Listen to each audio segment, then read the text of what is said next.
Hello, my name is David Soleil. I am the Student Data Privacy Auditor at the Utah State Board of Education. And I'm here today to present to you what I like to call Dr. Strange School Year, or How I Learned to Stop Worrying and Love the October 1 Privacy Compliance Check. I assume you're here because you've received a message saying that you're in charge of submitting evidence to the Utah State Board of Education regarding this October 1 privacy compliance check. And I want to share with you what that is, how you can learn more about it. And for those of you who have been here before, this is actually the 4th year we've been doing this. I'd like to be able to explain to you how this year is going to be different than previous years. So I think a really good place to start is at schools.utah.gov/student data privacy. This is the student data privacy section's homepage. There are a couple of things noteworthy over here on the left. I first want to point out the contact. We have a general email address and we have a phone hotline. You may use either. I'll be giving you my personal work email address and phone number as well at the end, should you have any questions. But that's one option you can take. You should also know that we have a student data privacy newsletter, which is where you will be getting most of your updates from us. If you have not already done so, this is where you can go to subscribe to it. But if we go over to the right-hand column, we need to go to where it says Data Manager. This page has been updated. You'll notice that there's now this new section, Notes for 2020-2021 Compliance Check. These are the things I'm going to go over right now. Now, I had already mentioned if I'm already way ahead of you, if you're like, I just barely started this job being the data manager, I have no context for any of this, at the bottom of this web page, I'll just scroll slowly down. At the very bottom, past the requirements, where it says model documents, you'll see this data manager course modules. I'm going to switch over to that. It looks like this. This is a website in Canvas that we have created for data managers.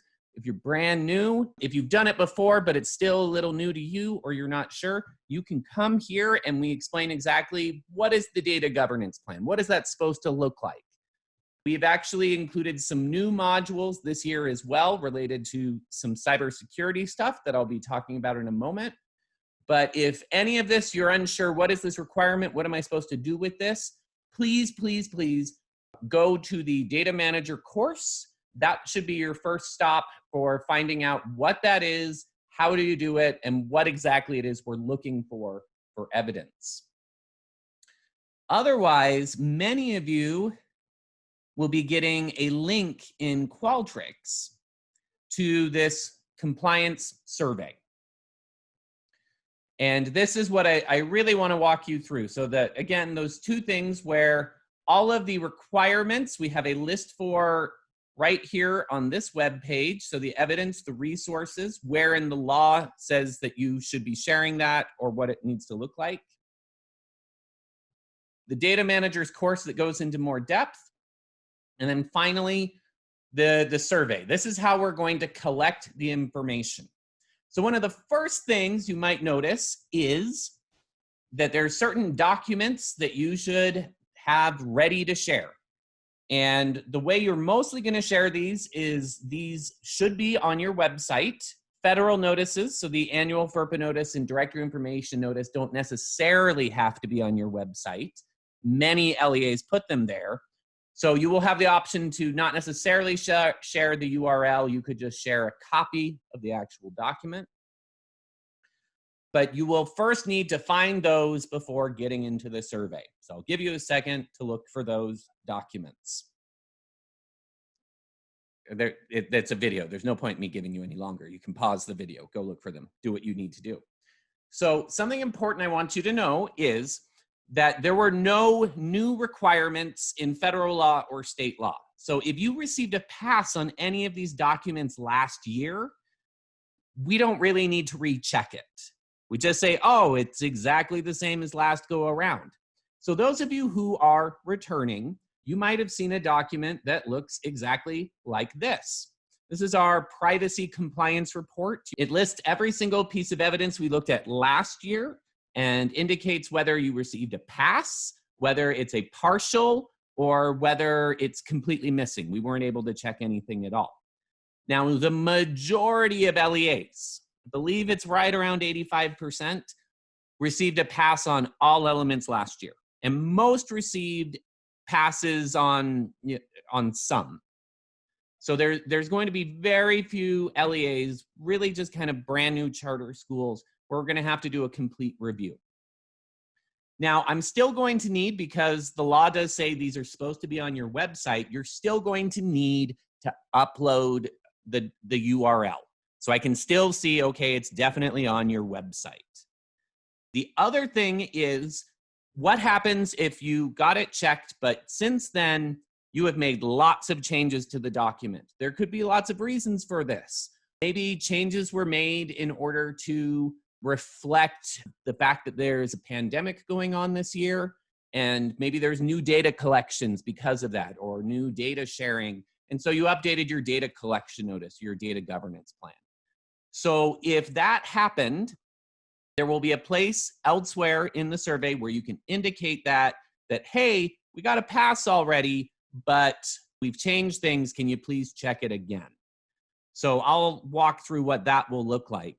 If you have never seen this document before with all of the passes, then reach out to me. I can get it to you for your district. Also, if you aren't sure if you've had any changes, because that's the other big thing. If there were no changes, I don't need to look at it again. I just need to see that it's still on your website. If you're unsure, we can talk through that as well, and I can take a look at the document. But really, we're just trying to make the checks go a little more smoothly this year, that if you've already had it passed off and you haven't changed anything, just need to see that it's still on your website. Now, one of the other big things, and this is explained on our website as well, is there is in board rule a requirement that LEAs adopt a cybersecurity framework. If you don't know what that's all about, well, I'll refer you back to this data manager course, where there's now a module dedicated solely to the topic of cybersecurity frameworks, and goes over, here are the common cybersecurity frameworks, such as NIST or CIS.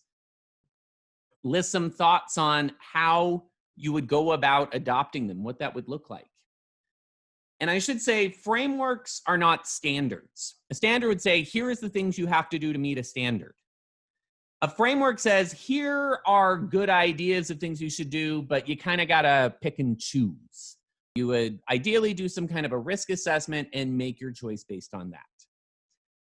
That's not an easy answer when you get asked very frequently, as our office does, are we allowed to email this information? What are we allowed to share over email? Are we supposed to encrypt it? Should we password protect this document? What are we supposed to do? And the answer, if you look at these frameworks, is, well, it's a little bit up to you. You should decide what information is considered sensitive.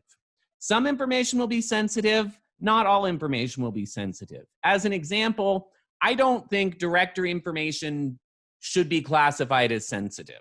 You're going to be sharing that information a lot within the school community. You're going to publish it in yearbooks. So I don't think that that really becomes a necessary thing for you to classify all data relating to a student as sensitive. Some data is definitely sensitive. I think the information that will appear on an IEP, behavioral data, health data, particularly health data that you might be collecting now, again, as part of your school reopening plan.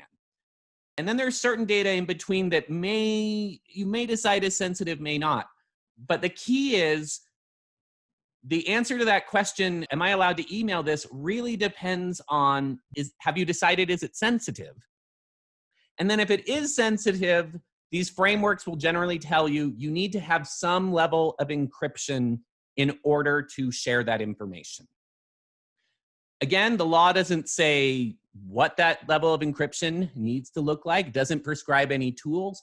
It's a lot of like, we're basically saying these are the things you should do, but you're going to have a lot of flexibility in terms of how you do that. With that said, I already mentioned we get this question a lot, and it's very hard for us to answer because Every LEA is going to do it a little bit differently, and we don't really know what LEAs are doing. So because of that, we have 2 questions in this year's survey about what are you doing to adopt these particular controls. It'll help us answer the question better. I'm hoping to be able to share all of this when we have our conference in November so that everyone understands here's what we're all doing, here's some good ideas that others are doing, so we can really have a good conversation, I think, as practitioners in privacy and data protection. So the key is, as you're getting into this survey, make sure that you have handy the URL links to the main documents.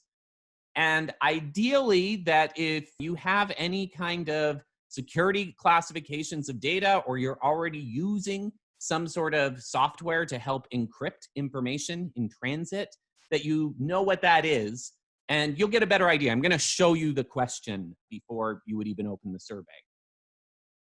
So first thing is, you're going to tell me where you work. Pretty straightforward. Just go down the list and choose your LEA. And then the next question is going to be about those recheck requests. So again, the pertinent question is, did you already receive a pass? And again, remember, if you're not sure, I will resend this document to you so you can know exactly what got a pass last year. And have you made any substantive changes since that pass? I'm anticipating that these numbers are going to be fairly low. But if that is the case, if you're like, wait, we've changed things since we got a pass, this is where you would indicate it. So if you change things in your data governance plan, your data collection notice, your annual FERPA notice, or your directory information notice, you would put a check here so that I would know to recheck those. Otherwise, again, pretty straightforward. There's going to be a box that says data governance plan. It's supposed to be on your website. Could you please just copy the URL for me? Help me find it. I could go digging around your website and see if I could find it, but it's much easier if you just say, here it is. Again, if you received a pass last year, I'll just double check that the document opens. I won't look at the content. I'll make sure that a parent could look at this, and then you'll get a pass for this year. Should go much faster. But let's say that you checked on that previous screen, we've made some changes. So can you please review it again? And I'll say, sure, but I don't want to look through the whole document again, trying to guess what the changes were that you made. So if you check that box, when on the screen in the survey, another form will appear where I just want you to briefly describe what's different. What should I be looking for? So if, let's say, you're planning on doing a lot more remote learning this year, then you could say, we updated the data sharing policy to reflect remote learning.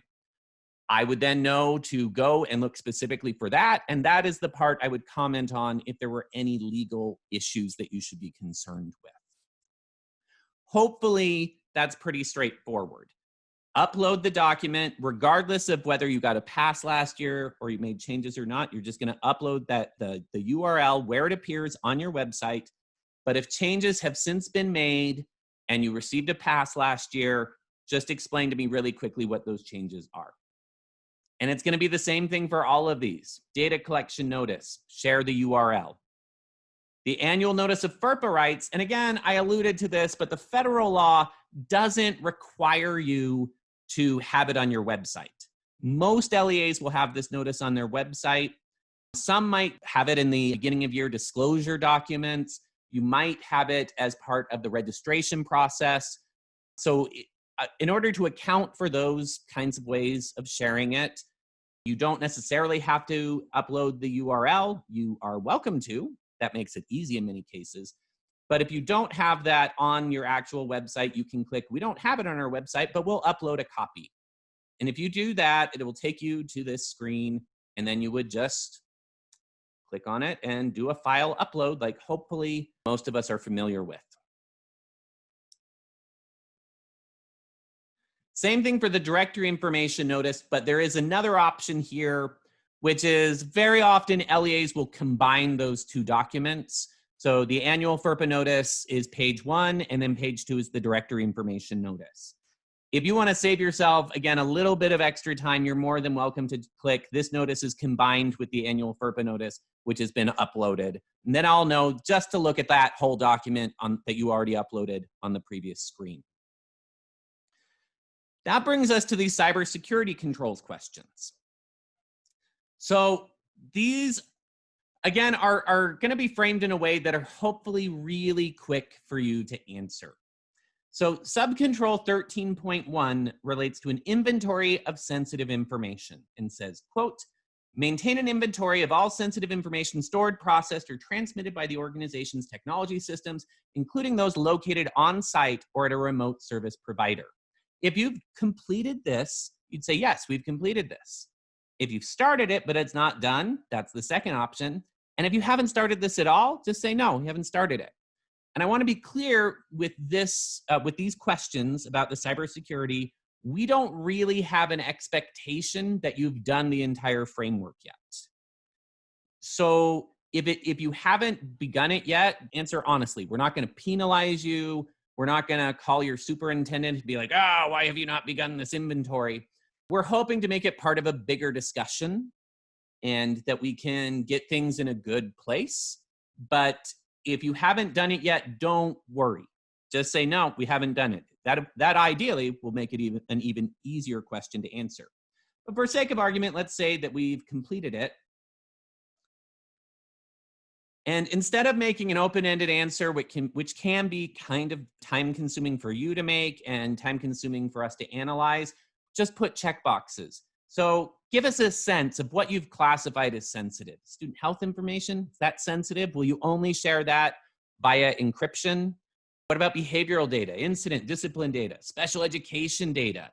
Is it basically anything that isn't directory information is sensitive? Do you treat everything as sensitive? There's the other option where if you do want to put it in your own words a little bit, you can. But we framed it this way in the hopes that you could just quickly check the boxes and give us an idea of what you're doing very quickly and easily.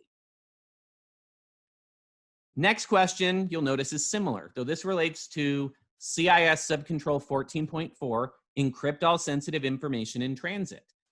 Either you're doing that or you're not. So let's say, yeah, we do that. And then what we're going to want to know is, well, what are you using? And again, we give a variety of options. And if you haven't heard of the option, there's a good chance you're not using it. These are some different ways that we are aware of that you could be doing it.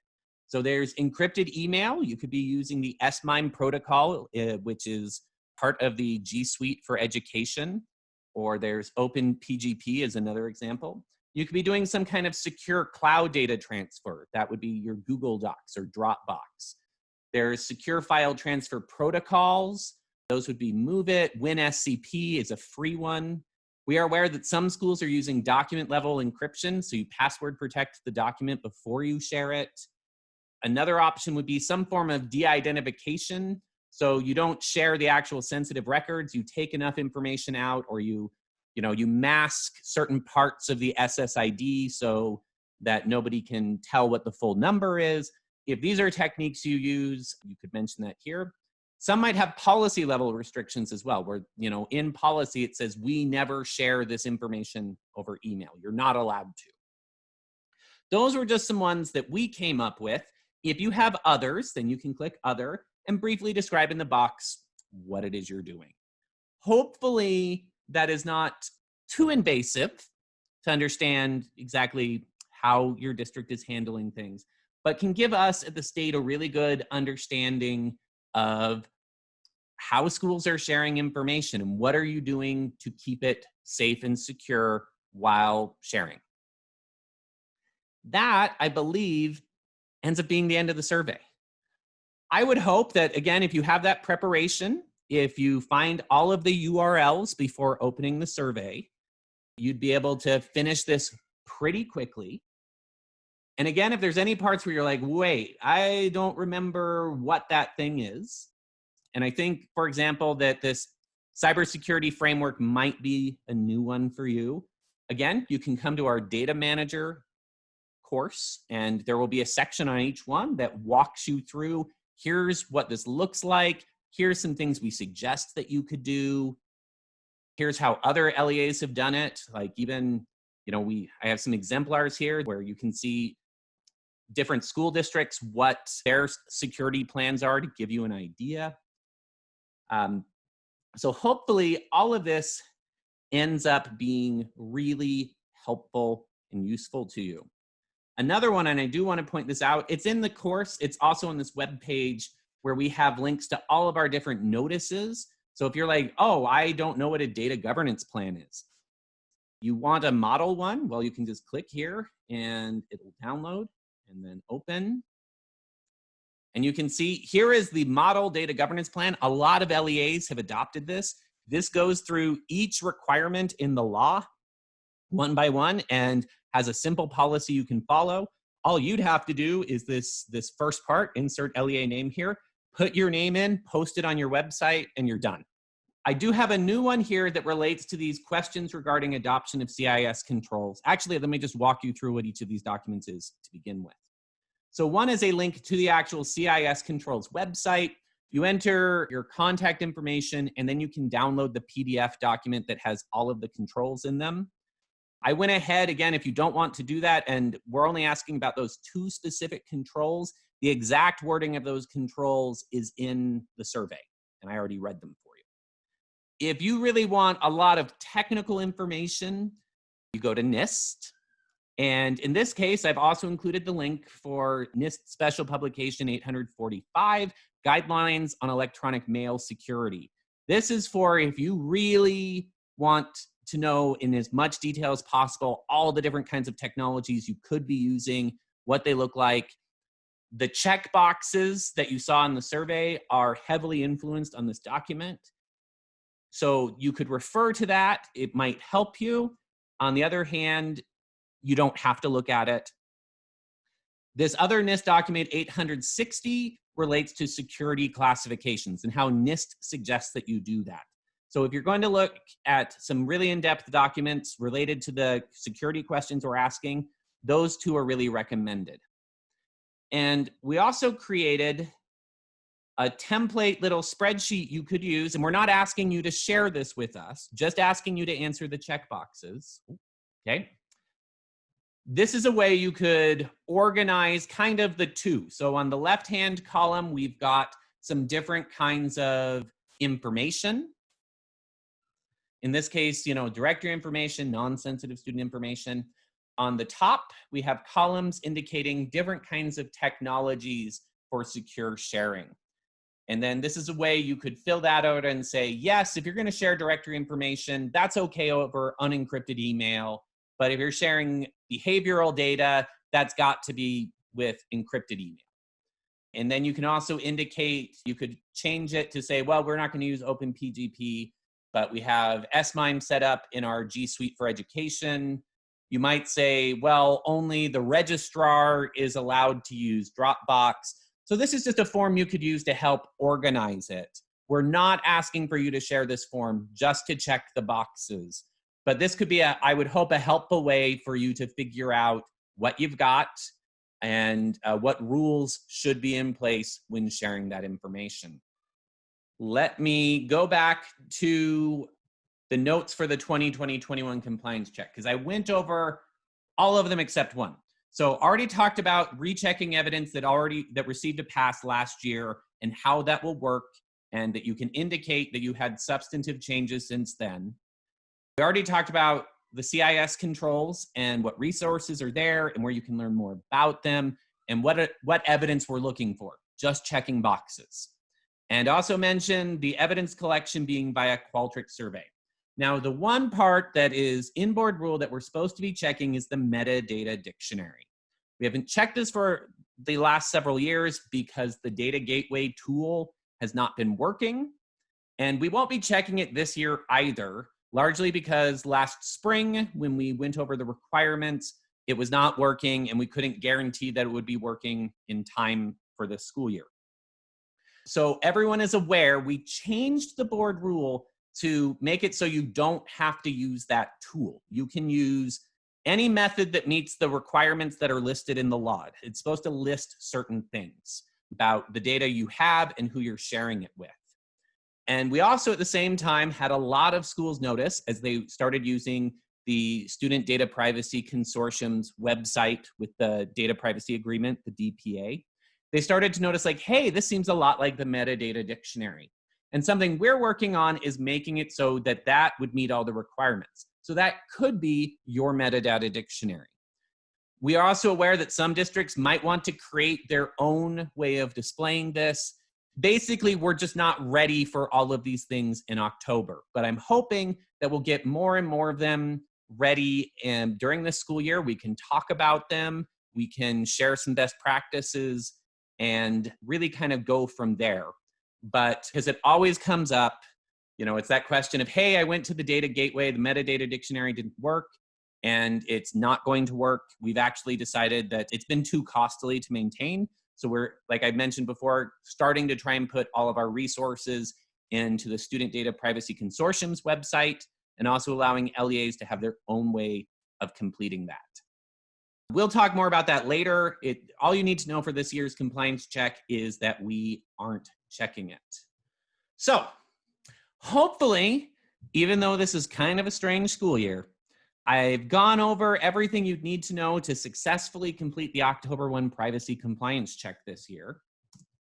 And big thing is, if you've got any questions, I'm very available to answer them. That's a really good September activity for me. I want this to be smooth and successful for you. So there and again, I just want to end with my contact information. David Soleil, I'm the Student Privacy Auditor at the Utah State Board of Education.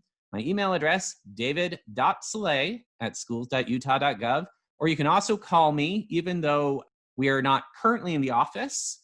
All our phone calls are forwarded to us. So if you call me at 801-538-7758, I will either answer directly through my computer, or you can leave a message and I will call you back then. So thank you for your time. Thank you for participating, and best of luck with the new school year and with your October privacy compliance checks.